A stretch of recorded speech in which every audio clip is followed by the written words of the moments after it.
This week, we'll look at standardized assessments and analyzing them from the perspective of a school leader. And we're doing this as preparation in part for the audit that you will complete at the end of this unit, and also to just kind of get our hands dirty a little bit with looking at assessment analysis and how assessments can be used to drive instruction. And in the particular case of the standardized assessment, which has its limitations, as we will see, but serves as uh, in some case, perhaps a good starting point for us. So our brief presentation here will cover using assessment for decision making from a very high level of thinking, the role of standardized assessments in that decision making, including their limitations, and then some guidelines for the analysis. It's useful to start off by thinking about the importance of assessment. Last week we looked at um, curriculum and its importance as the foundation. Assessment is the other side of the coin in some ways, and Bambrick-Santoyo puts it pretty succinctly and nicely here. It's saying that standards are meaningless until you define how to assess them. Assessments, therefore, are the roadmap to rigor. So on the one hand, we have our curriculum. We have to know what we're teaching and all the different manifestations of curriculum, but we also have to know how we're assessing whether or not students have learned from that curriculum in order to really be able to establish rigor. When we think about that link between curriculum and assessment, the approaches of backward design come to mind, and unit planning, and beginning with the end in mind.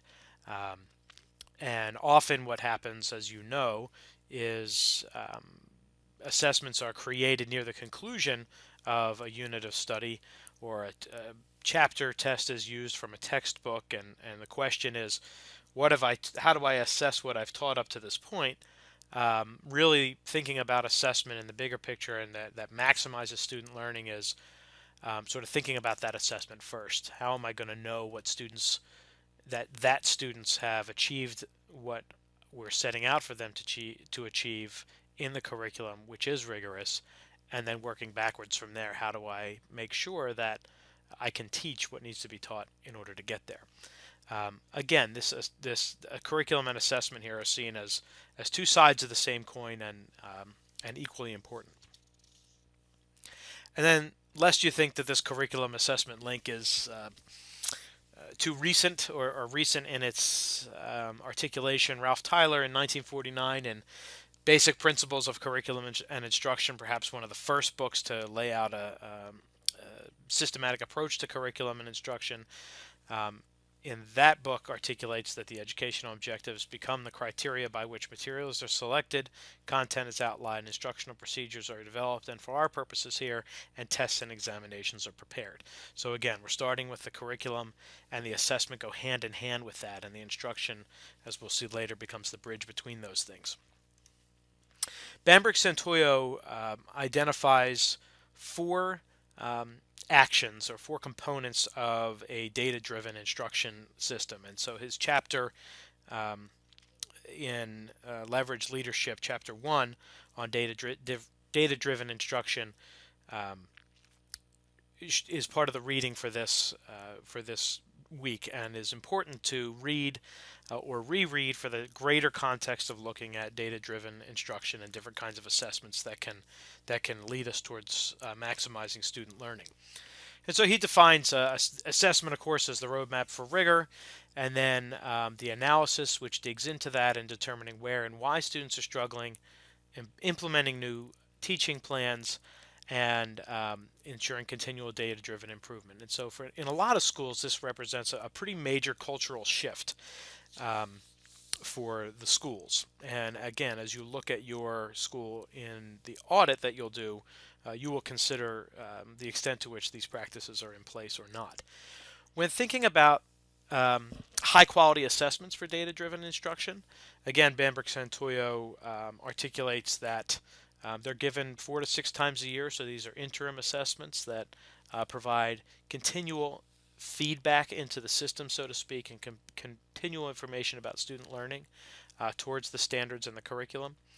They are common across classes and grades, and they're aligned, and this is key in almost every one of the quotes from the beginning of this presentation, and every way we think about the two sides of that curriculum and assessment coin.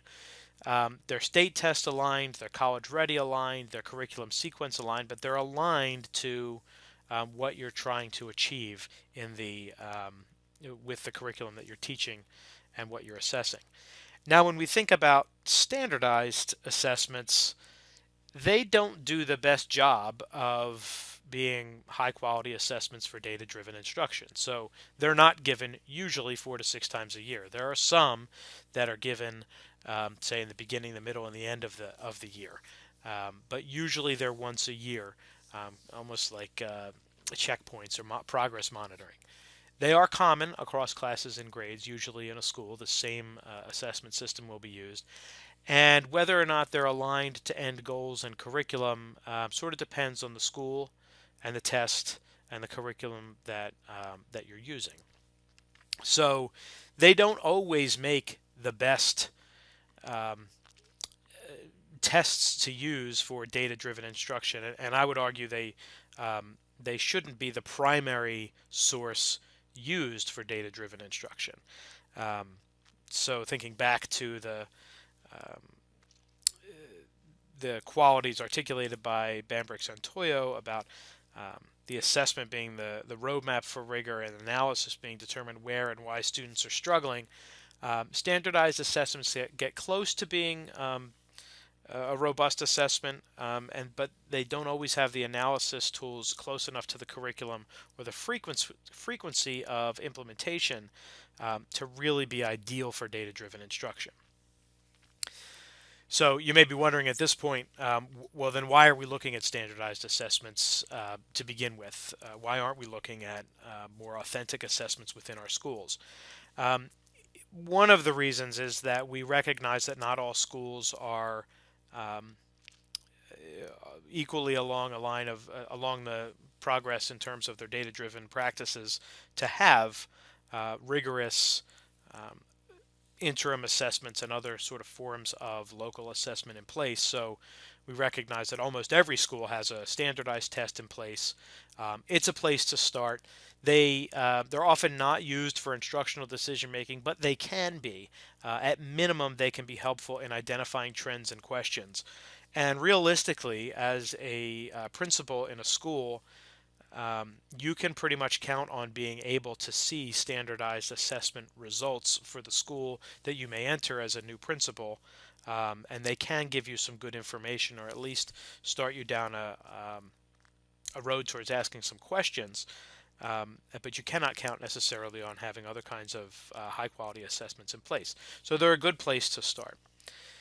There are a number of reasons why not to use standardized assessments, and there are some very real limitations to using standardized assessments for assessing educational quality and student outcomes and so forth. I won't go into those here in this presentation because the readings for the week do a good job of outlining what some of those are, but that is a perspective that you'll need to have in order to complete the assignment, so please do look those readings up and, and read them.